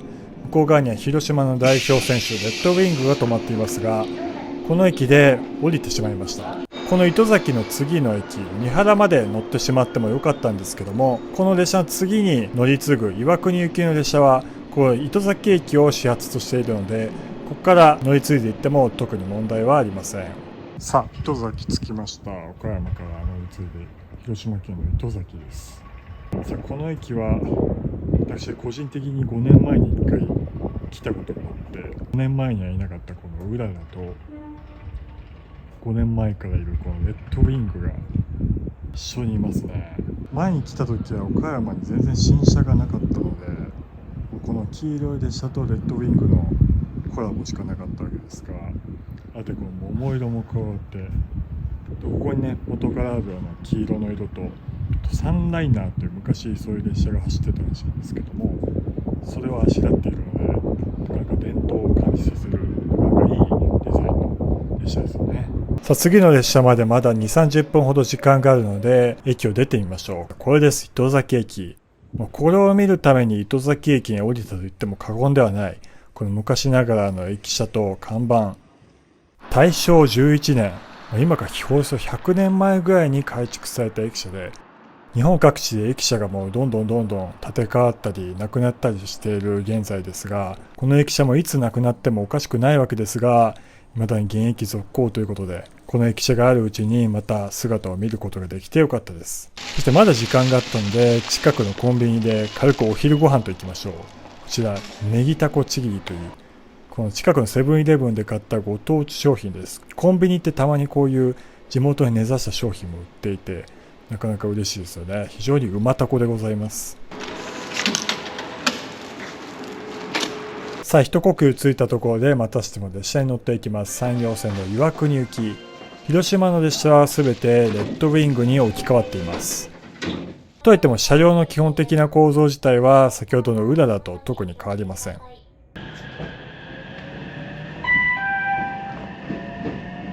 今日も JR 西日本をご利用くださいましてありがとうございます。そして糸崎駅の次の駅、三原駅も発車していきました。ここは新幹線と乗り換えられる駅です。そして三原からは線路が1本分岐したと思ったら、これは呉線ですね。呉線は瀬戸内海の海沿いを走って途中軍港の呉とかにも立ち寄っています。奥にすごいドイツの城みたいな建物見えると思ったら、あれは県立広島大学三原キャンパスです。すごい趣味だな。さあ、海沿いを走る呉線に対してこちら山陽線は山をトンネルでぶち抜いて山の中に走っていきます。さあ、どんどん山の中を突き進んで沼田川を並走しながら山陽自動車道と交差していきます。線路は結構ぐねっているのが分かりますね。そして広島県ならではの光景、石州瓦の家が増えてきましたね。広島県、山口県によく見られるこの茶色い瓦ですね。戦後昭和の時期にできた新幹線とは違って、こちらは戦前の時期にできた山陽本線、石造りのトンネルも何のその突き進んでいって山の中をぐねぐね動いています。と思ったらまた奥にすごい橋だな。こういう昔のインフラと今のインフラがいろいろひしめき合っているのが面白い風景ですね。ちなみにこの橋、広島空港大橋という、読んで字のごとく空港にアクセスする橋なわけですけども、広島空港はこの高台の上の方にある空港ということで、この空港から広島駅まで50分ほどかかるという広島県民には結構不評な空港なわけですけども、見晴らしのいいところに立てないと飛行機が離発着できないですからね。そして12時21分、入野駅を発車して車窓を左手側見てみますと、おお、すごい線路が曲がってますね。地図で見るとこういう感じ、新京成の津田沼みたいな、もう新京成って呼ばないのか、京成松戸線の津田沼みたいな感じになっていますが、もうこういう風に S 字カーブです。この盛り土の上を豪快に左にほぼ180度ぐらいカーブして、そうするとまた右側にカーブして、もういかに山を迂回して迂回して避けて避けてという、今のぶち抜いたり高い橋を架けたりする今のインフラとは全く違う考え方で作られたということがよくわかります。そして12時26分、白市駅に到着。この駅から広島空港へのアクセスバスが出ています。通った向こう側、なんか見慣れた、でもなんか見たことある色だなと思った。これはあれですね、グリーンムーバーマックスっていう広島電鉄の路面電車とこの JR 西日本の列車がコラボした塗装ということで、この JR 西日本の227系に広電のラッピングをあしらって、広電の車両の方にレッドウィングのデザインをあしらうという、鉄道オタクが妄想で考えそうなことを平気でやっているとんでもない国、広島です。そして12時42分、八本松駅に到着しました。ここなんと山陽本線の中で最も標高が高い駅だという、多分255メートルなのでめちゃめちゃ高いわけではないです。でもそんだけ山の上に登ってきたということですね。八本松が最も標高が高いということは、この先は下っていく一方なわけですけども、次の瀬野駅までの区間は最高 22.6 ミルの急勾配が続く区間、通称瀬野八として知られる鉄道としては難所となる場所です。昨日乗った樽井付近と同じく、この今の227系とか現在の車両には特に何の支障もないわけですが、貨物列車にとってはかなり勾配の厳しい区間となるため、この貨物列車の最後尾に補機という別の2台目の機関車をつけて、前から引いて後ろから押して走るということを未だにやっているということで、貨物列車にとってはかなり大変な場所ということになっています。昔からの山陽本線、左に右に山をぐねぐね避けながら進んでいきますが、確かこれはすごい坂ですよね。そしてしばらく進んで12時52分、瀬野駅に到着。瀬野八区間はここで終わりです。と思ったら向こうになんか謎の鉄橋みたいに見えていますね。あれはスカイレールサービスという2024年に廃止されたもう廃線の新交通システムということで、この坂の上の住宅地にアクセスする路線だったわけですけども、多分どうしても特殊な作りをしているせいで維持費がかさむということで EV バスに置き換われてしまったそうです。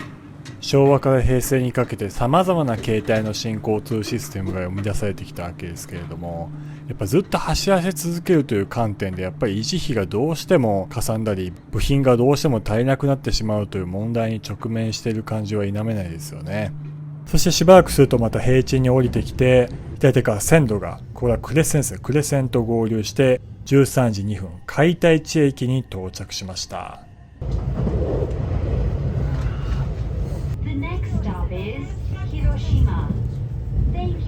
さあ、岡山以来の県庁所在地広島駅が近づいてまいりました。左手はこれ広島スタジアムですね。カープの本拠地です。ご当地企業マツダの社名があしらわれています。そして完全にカープの赤色に染まってしまっているローソンも見えますね。本社に反旗を翻したのでしょうか。そして東京駅から1日と7時間15分経過して、ついに広島駅到着。明石から6時間かかっています。この列車はそんなに混んでいたわけではなかったですが、広島駅でほとんどのお客さんが降りて、降りた以上の数の人が乗ってこられて、かなり満員の列車となって広島駅を発車していきます。さあ、川も越えて左側に線路が並走していると思ったら、これは広島電鉄宮島線ですね。路面電車がこうやって並走しているということで、先ほどのグリーンムーバーのコラボ列車が見えるかなと思ったんですが、なかなか姿を現しません。これが右側ですね。13時30分、五日市駅に到着。おっと、あれはコラボではないですが、あれですね、アウディの、なんかこう見るとおしゃれですね。アウディのロゴがあしらわれた路面電車っていうのがあるんですね。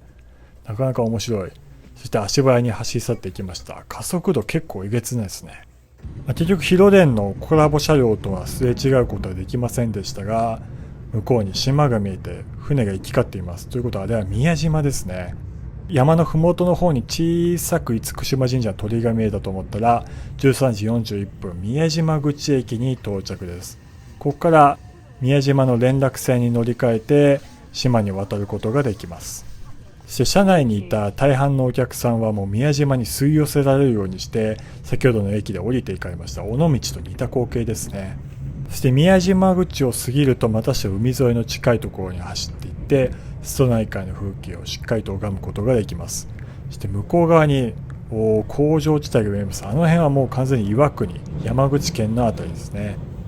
そして向こう側に見える島々と宮島、そして奥の方には四国と連なっている瀬戸内海のいい風景です。さあいよいよ長かった広島県も終わり山口県に入っています。岩国のあたりには工場がたくさんひしめき合っていまして、化学繊維や自動車部品、電池などいろんな製品が生産されています。今日はお手軽に西日本ご利用くださいましてありがとうございます。次は終点の岩国です。14時4分岩国駅に到着しました。糸崎からおよそ2時間ぐらいで広島県を横断してきたことになります。広島方面白石行きです。おい小松、尾道とか宮島とか錦帯橋とかいろんな観光名所があるのにどこも寄らないのかと。そう、その通りで私の目的地は韓国ソウルなわけですから、そそくさと次の列車に乗ってどんどん西に進んでいきます。こちら第16ランナー山陽線の下関行き。一見姫路から乗った岡山行きと同じ列車に見えますが、じゃあ2度はクロスシートの115系3000番台という2度はというのがね、またちょっと特急列車らしくて、で椅子もねふかふかでなかなか居心地よかったですよ。完全に列車の乗り継ぎのことを優先して生活しているので、昼ご飯のこととか全く考えてなかったんですけども、多少何かしら口に入れないといけないということで、この岩国駅のセブンイレブンで買った山口メーカー月で拾った卵というものをね購入して食べていました。ほぼ萩の月ですね。でもすごい美味しかったですよ。島根川にお気をつけください。この列車は普通列車下関行きです。列車の到着時刻や運行情報は JR お出かけネットまたは JR 西日本アプリウェスターからお確認いただけます。さあここまで東海道本線、そして山陽本線、それなりに列車の本数はあったわけですけども、この岩国から先は1時間に1本という結構本数の少ない区間に突入していきます。そしてこの列車は岩国発下関行き、本州の一番西の町まで行くわけですが、どんぐらいかかるのかと。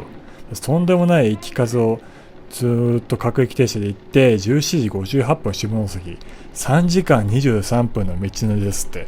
いやこれは長いな。いや静岡も言うて3時間は乗ってないですからね。山口県って何気に大きい県でなかなか手強い相手ですが、車窓左側には瀬戸内海の美しい海が見えています。そして今いる場所をねこうやってたまに地図で見るわけですけども、山口県この辺だなと思ったら、左側にようやく大韓民国が見えてきました。いややっとだわ。やっと韓国に近づいてきたんだなっていうのをもう久々に思い出しました。ずっと国内旅行でしたからね。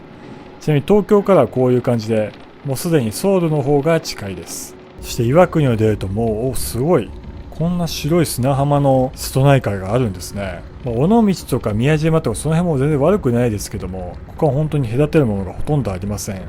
奥に浮かぶ島もしっかりと眺めることができています。そしてこの2ドアの車両っていうのがまたいいですよね。この車内にあんまり隔てるものが少ないので、景色を思う存分広く楽しむことができます。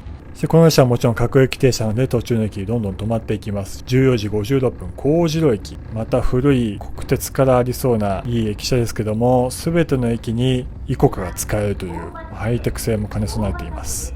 さあコバルトブルーの海の向こう側、何やらでかい島が見えてきました。これは八代島、いわゆる周防大島というやつですね。この島は周防大島町という独立した自治体になっていて、瀬戸内海では淡路島、小豆島に次ぎ3番目に大きい島です。結構でかいですよね。さあ瀬戸内海は島はもうちょっと船もたくさん行き交っていて、こういうふうにお客さんを乗せた船だったりタンカーとかもたくさん並んでいてね、本当に陸も海も交通の要衝といった感じで、あとはこのでかい橋、これは大島大橋という文字通り周防大島にアクセスするための橋です。そして15時2分大畑駅に到着しました。先ほど大島大橋を経由して周防大島につながる路線バスがこの駅から発着しています。大畑駅から向こうにちっちゃい灯台が見えます。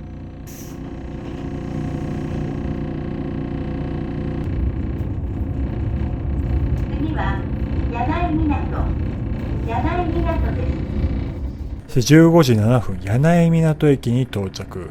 読んで字のごとく港がある駅ですけども、ここから愛媛県松山市の三津浜港に抜けるフェリーが出ているということで、ここから四国に行ってみるのもいいですね。さあこの列車もね全然快適でね、乗ってる分には全く問題ないですけど、やっぱ3時間は長い。でもずっと朝から列車に乗りっぱなしですからね、やっぱこのタイパ社会の中でいかに自分の時間を浪費してるなっていう背徳感がたまりません。そして15時32分光駅に到着しました。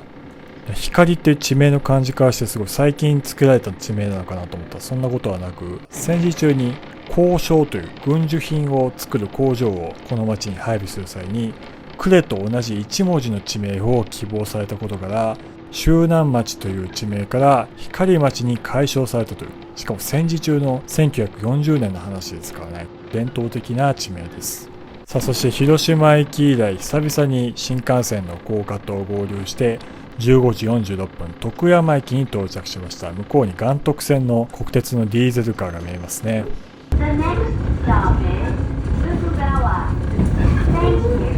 岩国から徳山まで比較的海沿いを走っていくわけですが、その先は海沿いに出たりまた内陸に戻ったりと、景色としては結構変化に富んでいる場所とはなっているわけですが、同じ中国地方の広島とか岡山と比べるとお客さんの乗り降りはそんなに激しいわけではないです。昨日の朝5時からね電車にずっと乗り続けているわけですからね、もう体の半分電車になっていると言っても過言ではありません。新山口です。新幹線山口線宇部線は乗り換えです。東京駅から1日と10時間半かけて新山口駅に到着しました。山口県の県庁所在地山口市の代表駅です。ちなみにかつて私の動画で取り上げた本州最長特急が発着する駅でもあります。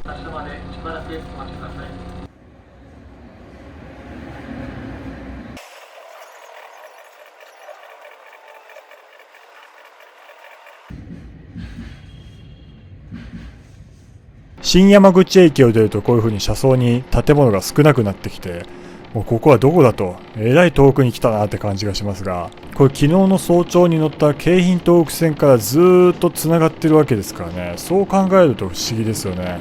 線路というのは非常に偉大なものです。狭い日本そんなに急いでどこに行くなんていう言葉もありますけれども、こうやってゆっくり在来線で旅してみると、単純に時間がかかってるから当たり前なんですけれども、日本めちゃめちゃ広いなって感じますね。そして17時21分、暑い狭い駅と書いて朝駅に到着。地味に難読駅名ですが、新幹線も乗り入れる駅です。ここから美祢線が分岐していますが、今災害のため運休となっていまして、代行バスに置き換わっています。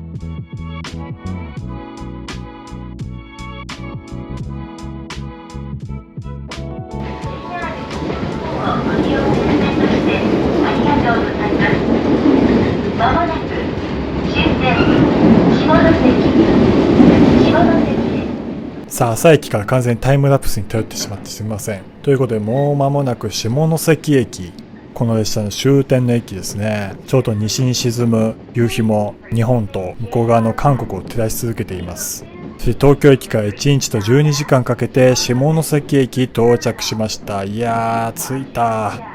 本州で一番西の町です。ちなみに戦前の時代、東京駅から朝鮮半島に向かう場合はこの下関駅で船に乗り換えて朝鮮半島のプサンに渡っていたわけですが、今でもこの下関からカンプフェリーという船が出ていますが、今回は博多から私船に乗っていこうと思います。さあ、米原から続いた JR 西日本ついに終わって、ここからいよいよ JR 九州です。山陽線の小倉行き JR 九州ですが、次の門司駅までは山陽線と。ただこれでついにね、九州に行けるぞと小倉という文字が光り輝いています。実際に光ってますね。そして車両を乗ってしばらくすると、あれ停電かと一部ついてるなと思ったら、これは硬直切り替えのテストを行っているそうで、この先関門トンネルというのを通って九州に向かうわけですけども、この先電化方式が直流から交流に変換されるということで、そのテストのために電気を一旦消して、またつきましたね。これで準備も整ったということでしょう。小倉行き発車します。島の湾でご注意ください。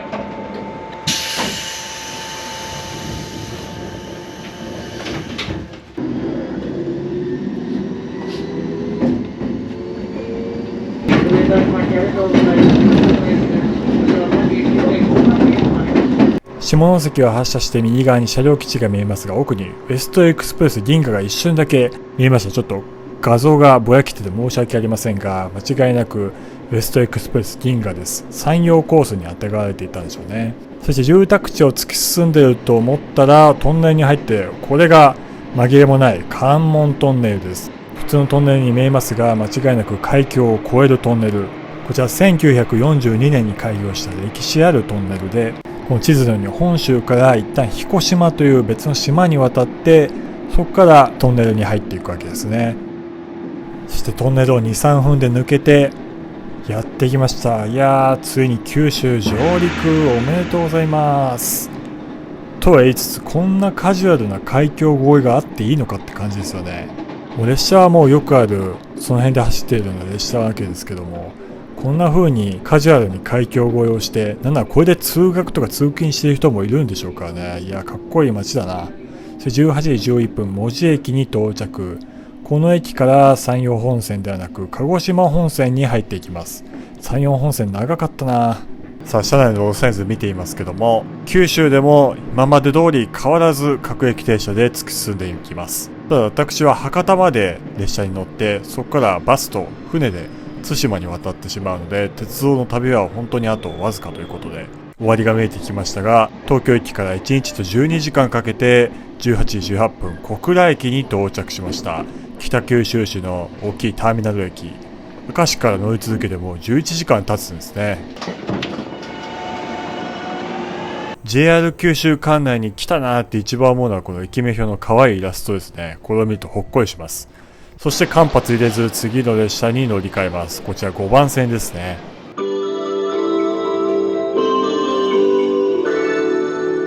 関西速荒尾行きの到着です。注意くださ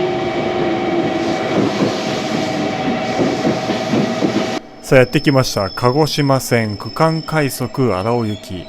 この赤と黒とシルバーのデザインがとてもかっこいいですね。こちら乗り込んで、なんか床が絶妙な模様になっているのが独特です。18時26分、小倉駅を発車しました。ちなみにこの列車区間快速と名乗っていますが、福間駅まで各駅停車に止まっていくので、私はこの福間駅まで乗っていきます。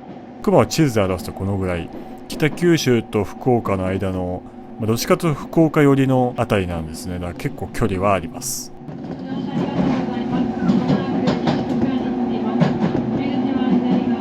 さあ、鹿児島本線の旅が本格的に始まりやと思いきや、秒で隣の駅着きました。18時27分、西小倉駅。めちゃめちゃ駅間短いです。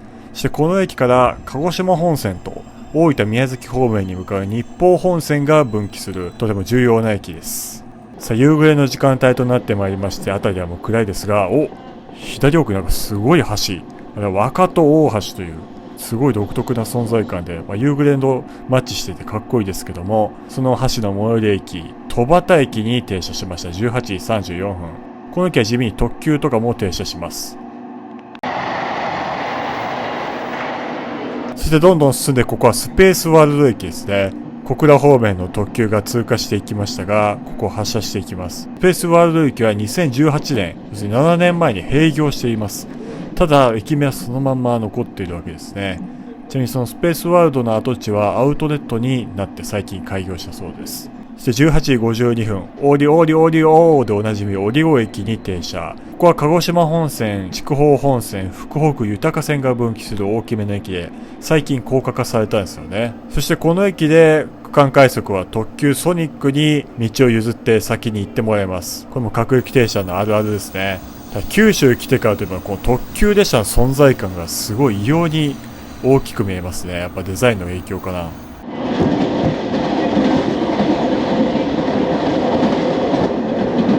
そして19時3分、遠賀川駅に到着。福岡を代表する川の名前からそのまま取ったちょっと独特な名前の地名ですけども、そして19時15分、赤間駅で今度は貨物列車の通過待ちということで、もう何本の列車に先を越されたことだろうというこう思いを馳せながら通過列車はあっという間に過ぎていきます。そして19時29分、福間駅に到着。ここから快速運転になってしまうので、私はこの列車を降ります。小倉駅から1時間ほど経ちましたね。動画だとあっという間でしたけど、夜なんであんまり風景を映すことはできませんでしたが、無事福間駅に到着。さあもういよいよ博多まで 21.6 キロ。結構近いですね。東京から鶴見、大阪から高槻とほぼ同じ距離で博多まで行ってしまいます。区間快速はここから快速運転となって、次乗るのがこちら、博多までの最終ランナー鹿児島線鳥栖行き。さっき関門海峡を越えてきた列車と同じ形の列車ですね。これで博多までの有終のビクトリーロードを飾ります。いやー、ここまで長かったなという思いをかみしめながら列車に乗り込んでいきます。博多方面、列車鳥栖駅へ発車いたします。島のドアにご注意ください。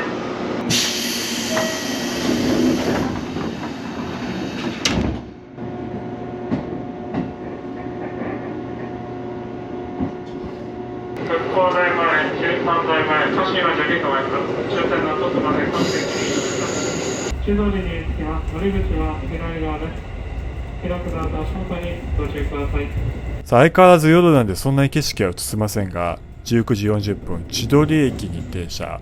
そして19時46分、朱渋駅に停車と、一つ一つの駅をしっかり地道に止まりながら、どんどん最終の博多が近づいています。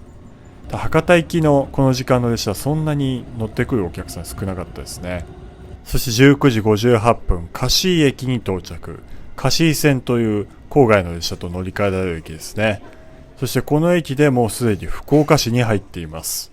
そして大都市に近づいたなって感じるのが、この別の列車との並走ですよね。名古屋とか大阪でもやったのを思い出します。この博多を前に西鉄貝塚線とのデッドヒートを繰り広げています。先ほどは追い越されましたが、今度は追い抜いています。黄色い赤い電車だなと思ったら、2両しかないんかい。めちゃめちゃ短いな。プラレールみたいですね。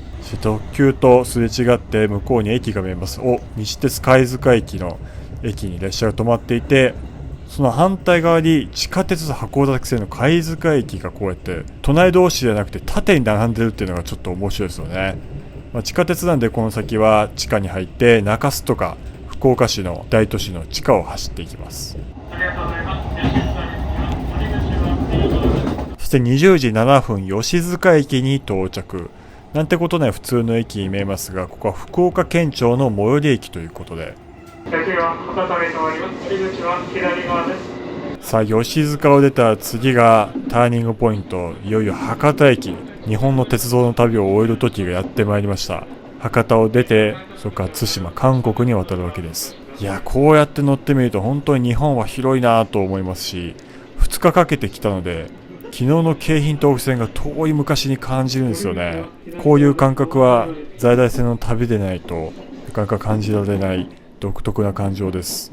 言葉でうまく伝えることはできませんが、同じ気持ちになったような方がたくさんいるのではないでしょうか。そして東京駅から1日と14時間13分かけて20時10分博多駅到着。言わずと知れた九州の一大ターミナル駅。山陽新幹線、九州新幹線、そして鹿児島本線と地下鉄線が発着する大ターミナル駅、お疲れ様でした。別に列車に乗ってるだけですから別に私が何かをしたわけではないんですけども、何か偉業を達成したような気持ちになって、なんか今までにない九州の上陸の仕方というか、そういうのが体験できたのが、いやー本当に楽しかったですね。さあ博多に無事送り届けてくれたこの鳥栖行きを見送っていきますけども、この列車よく見た初日の京浜東北線と色味が似ていますね。非常にデスティニーを感じます。国鉄と JR の転換期のちょうど狭間に生まれたこの415系、ノスタルジーを感じるモーター音とともに博多駅を走り去っていきました。